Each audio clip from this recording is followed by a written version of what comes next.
আমরা বাঙালি আর আমাদের কাছে বর্ষাকাল মানে গরম গরম খিচুড়ি, ডিম ভাজা, পাঁপড় ভাজা আর ইলিশ মাছ আর সেই বৃষ্টির টপ টপ আওয়াজ।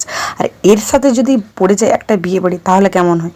আর বৃষ্টি ভেজা সকালে আমি যা চলে যাচ্ছি এখন বিয়ে বাড়ি খেতে। যেহেতু আমরা বিয়ের পরের দিন সকালবেলা এসেছিলাম তাই এখন বাড়িতে বউ আনা হচ্ছে। আর এই পুচকিটাকে আমি অনেক বিরক্ত করেছি, কি কিউট ছিল মনে হচ্ছে। বরং তারপর হবে ছাদনা তলায় কাঁটা মারা, ওই কাঁটাটা কে মেরেছো সেটা জানি। আর এই মুহূর্তে ঠিক আমি বুঝতে পারছিলাম না ফটোগ্রাফারটাকে আমি না উনি। বৌদির এন্ট্রি হয়ে গেল বাড়িতে, তাও আবার ফটোগ্রাফারের কথা মতো। আজকাল তো বিয়েটা ফটোগ্রাফাররাই দিয়ে দেয়। ওদেরকে আপনারা জিজ্ঞাসা করবেন বিয়ের শুরু থেকে শেষ পর্যন্ত পুরো মন্ত্রটাই ওরা হয়তো জানে। তারপর আমি একটু মেরে নিলাম ক্যাত এবং তারপর আমি চলে গেলাম খেতে। বৃষ্টি ভেজা রাস্তায় হেঁটে যেতে খুবই ভালো লাগছিল আমার। কার কার বৃষ্টি ভালো লাগে সেটা জানাতে ভুলো না, আর কার কার ভালো লাগে না সেটাও জানাতে ভুলো না।